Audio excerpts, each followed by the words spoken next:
इसके बाद की जो क्रिया है, प्रक्रिया, वो भी करना ज़रूरी है, क्योंकि अब तक आप उसे नहीं करते हैं तब तक जल नीति अधूरी है। आधा अधूरा ज्ञान आपके लिए नुकसानदेह हो सकता है। कि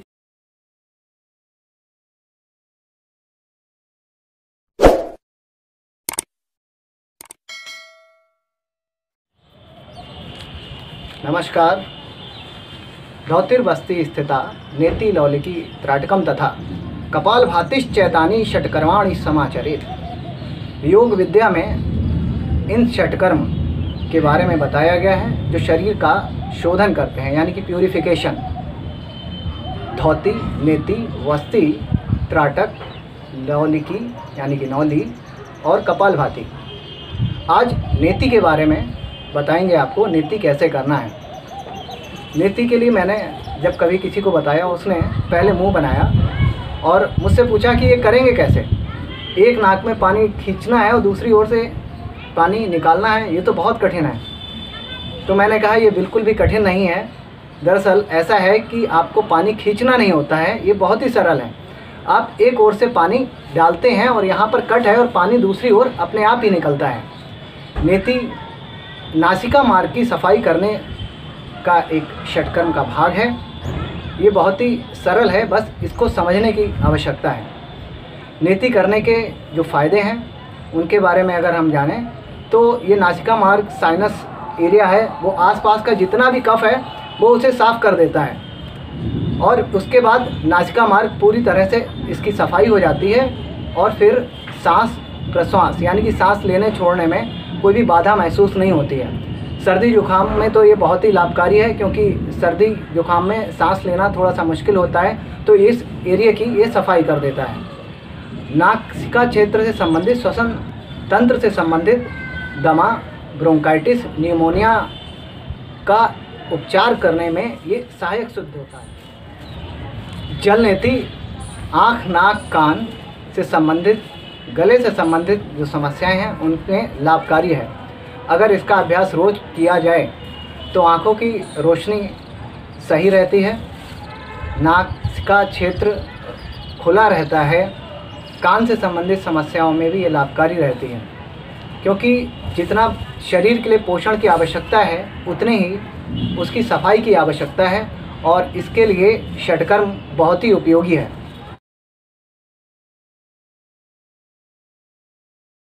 आइए जानते हैं ये जल नेति कैसे करेंगे। इसके लिए एक जल नेति पॉट चाहिए, ऐसे टोटी नुमा लोटा। ये प्लास्टिक का भी ले सकते हैं आप और तांबे का भी ले सकते हैं। इसकी टोटी आगे से इस तरह से बनी होती है कि जब आप यहाँ पर लगाएंगे नाक में तो ये पूरी तरह से फंस जाएगी। और ये ध्यान रखना है, जब आप इसमें पानी इस तरह से सरके तो फिर उस ओर से बह के ना आए, दूसरी नासिका से ही आए। आपको इस तरह से फिट करना है। इसके लिए आवश्यक है पानी थोड़ा गुनगुना, शरीर के ताप के बराबर या थोड़ा सा उससे ज़्यादा। लगभग 1 लीटर पानी में 1 से 1.5 चम्मच नमक पड़ जाता है। नमक मिलाने से जो जल का परासरणीय दाब है वो शरीर के द्रव के दबाव के बराबर हो जाता है। अगर आपको जल नेति करते समय किसी तरह का अनकम्फर्ट लगता है तो इसका मतलब या तो पानी में नमक कम है या ज़्यादा है। तो इस नमक आप अपने अनुसार देख लें कितना आपको मिलाना है। अब पानी कितना गर्म लेना है ये आप सह पाएंगे नहीं सह पाएंगे, तो पानी इसमें ले लें। और लोटा पकड़ने का तरीका जो है वो इस तरह से है, ये 2 उंगलियां, एक यहाँ और ये 2 उंगलियां यहाँ, और अंगूठा ये इस तरह से पीछे पकड़ लेते हैं। जल नेति खड़े होके भी कर सकते हैं और उकड़ू बैठ के भी कर सकते हैं। यहाँ पर मैं उकड़ू बैठ के करके दिखाऊंगा। ये मैंने इसलिए रख ली है बाल्टी कि इसमें पानी गिरेगा। दूसरा तरीका इस तरह से भी है कि हम आगे इस तरह से झुक जाएं और इस तरह से करें। तो दोनों ही तरीके से की जा सकती है। पहले आप पानी चेक कर लीजिए यहाँ पर डालकर। अगर यहाँ पर आप सह सकते हैं तो इसका अर्थ यह है कि आप इसे आसानी से कर सकते हैं। इसके बाद जब हम टोटियाँ लगा देंगे, पूरी तरह फंसा देंगे, तो जल नेति करते समय जो सांस लेनी है वो मुंह से ही लेनी है। मतलब आप मुंह खुला रखेंगे, इस तरह से सांस लेनी है। नाक से सांस बिल्कुल भी नहीं लेनी है, ये पूरी तरह ध्यान रखना है, क्योंकि जब आप नाक से सांस लेंगे तो पानी चढ़ जाएगा, आपके मस्तिष्क में जा सकता है, तो वो आपको नुकसान करेगा।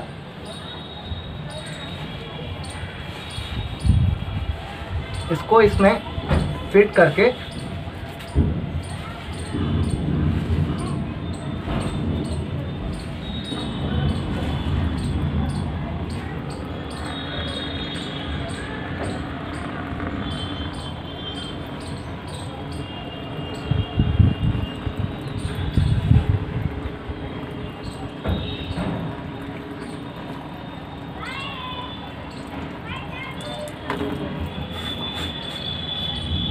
मैं थोड़ा थोड़ा यहाँ करके दिखा रहा हूँ, नहीं तो वीडियो बहुत लंबी हो जाएगी। जब ये आप इस तरह से करें तो जो पानी है ये इसी तरह धार बन के गिरना चाहिए। ऐसा नहीं है कि पानी यहाँ से टकरा के यहाँ उसके बाद गिर रहा है, तो वो तरीका गलत हो जाएगा।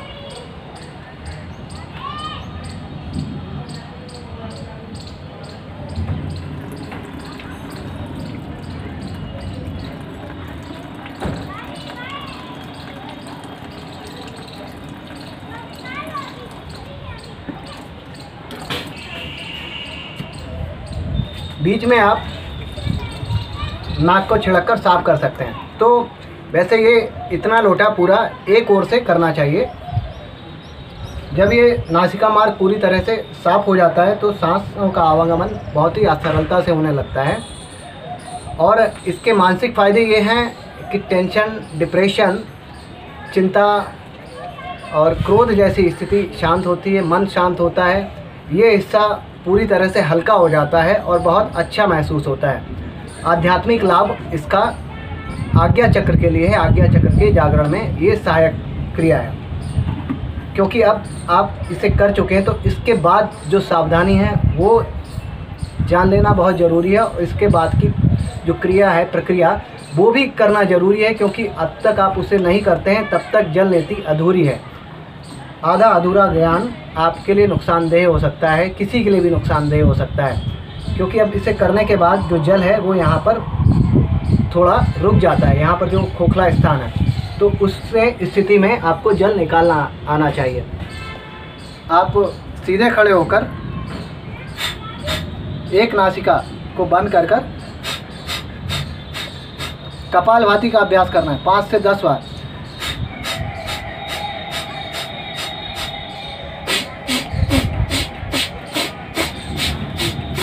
आप महसूस कर सकते हैं जल आ रहा होगा। अब दोनों नासिका से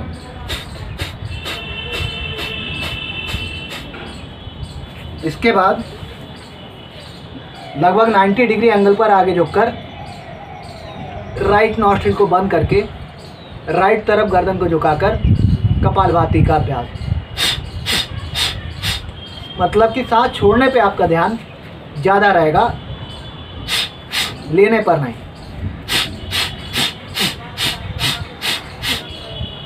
दूसरी ओर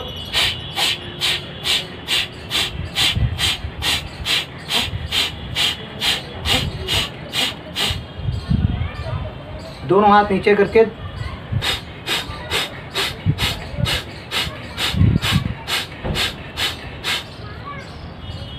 अब दूसरा तरीका, एक नॉस्ट्रिल बंद करके सांस कपालभाति की तरह छोड़ते हुए आगे झुकेंगे।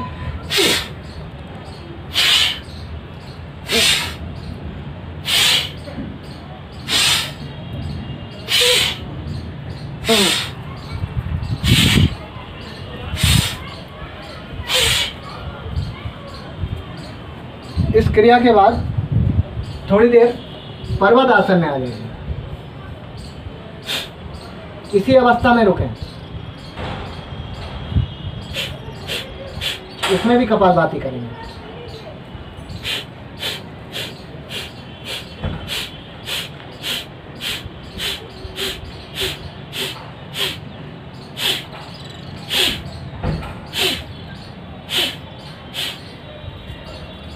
आप महसूस कर सकते हैं कि इसमें जो जल है वो लगातार थोड़ा थोड़ा आता ही रहता है, और जब तक आता जाए तो इसका अर्थ है अभी जो आपको ये करते रहना है। तो इस प्रक्रिया में पूरे 10 मिनट भी लग सकते हैं, लेकिन आपको तब तक करना है जब तक कि ये आपकी नासिका से जल की बूंदें आना समाप्त नहीं हो जाती। इसके बाद थोड़ी देर शशांक आसन या फिर आप पर्वत आसन, इन दोनों में से कोई एक कर सकते हैं। तो शशांक आसन में भी थोड़ी देर रुकिए। ये क्योंकि मैं वीडियो बना रहा था तो मुझे बताना था, इसलिए मैंने आपको बीच में बोला, नहीं तो इसको करने के बाद आपको तुरंत ही ये सांस छोड़ने की जो प्रक्रियाएं हैं वो पूरी करनी है। इस तरह से भी कर सकते हैं। ये बहुत ज़्यादा आवश्यक है, बहुत ज़्यादा, क्योंकि अगर ये पानी अंदर बचा रह गया तो जुकाम जैसी स्थिति बन सकती है, सिर में दर्द हो सकता है। अगर पानी अंदर रह गया तो इन्फेक्शन आदि कोई और भी समस्याएं आ सकती हैं। इसलिए पानी का जो बचा है अतिरिक्त उसे निकाल देना बहुत ही आवश्यक है। अब जल नीति करने के बाद आप बहुत ही हल्का महसूस करेंगे। आपका ये हिस्सा जो है बहुत ही हल्का, बहुत ही अच्छा महसूस करेंगे, मन एकदम शांत। तो जब आप इसका रोज़ अभ्यास करते हैं तो ये आपको बहुत फ़ायदा देता है। इसका अभ्यास रोज़ भी कर सकते हैं, और अगर आपको कोई दिक्कत है तो दिन में 2-3 बार कर सकते हैं। सर्दी जुकाम अगर बना रहता है तो दिन में 2-3 बार भी कर सकते हैं। खाना खाने के तुरंत बाद नहीं करना है। सुबह आसन प्राणायाम से पहले इसका अभ्यास करें। अगर आपको शाम को करना है तो खाना खाने के 4-5 घंटे बाद ही करें।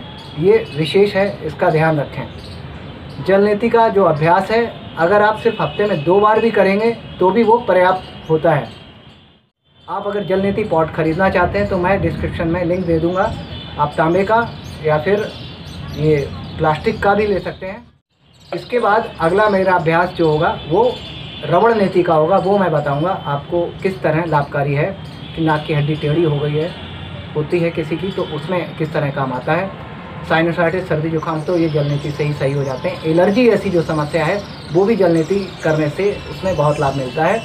आप चाहें तो जल नीति करने से पहले नस्य कर सकते हैं। अगर आपने नस्य वाला वीडियो मेरा नहीं देखा है तो डिस्क्रिप्शन में मैं लिंक डाल दूँगा, वहाँ से जाके आप देख सकते हैं। तो पहले नस्य कर लीजिए और उसके बाद जल नीति करें तो एलर्जी और साइनोसाइटिस वालों के लिए बहुत ही आराम, बहुत ही फ़ायदा करता है। तो आज के लिए इस वीडियो में इतना ही। मिलते हैं अगली वीडियो में एक बार फिर से। तब तक के लिए नमस्कार।